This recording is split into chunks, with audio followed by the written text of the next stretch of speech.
Let me now bring in Dr. Makram Rabah, who is an assistant professor at the American University of Beirut. Great to have you with us, Professor. So the U.S. Good afternoon. Thank you for having me.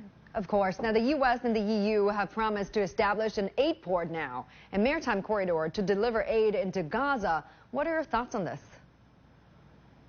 Well, I think any attempt in this direction, although it's actually better than the existing situation, it is what we call a band-aid solution.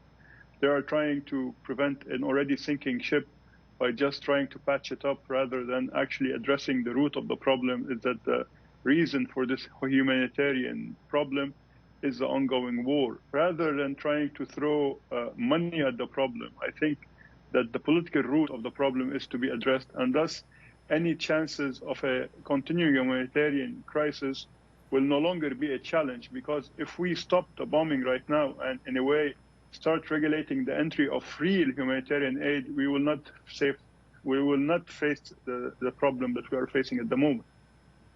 And now hopes of a truce before Ramadan have all but faded. Walk us through the main sticking points of both sides. Well, both sides want different things. On the Israeli side, and this is a problematic part, they're asking for a list of the hostages who are still alive, while in fact Hamas doesn't want to give up this list before the truce is actually implemented, because they want to use it as a leverage to say that they have won.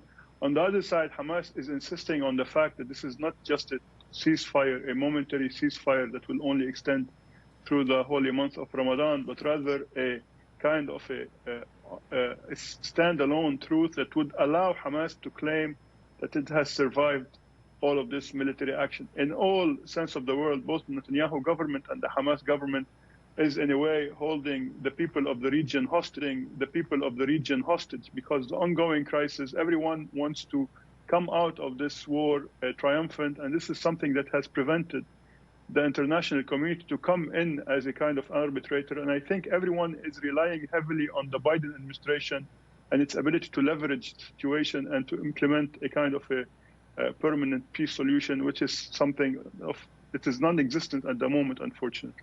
Appreciate your perspectives. Dr. Makram Rabah, live for us there. Thank you so much.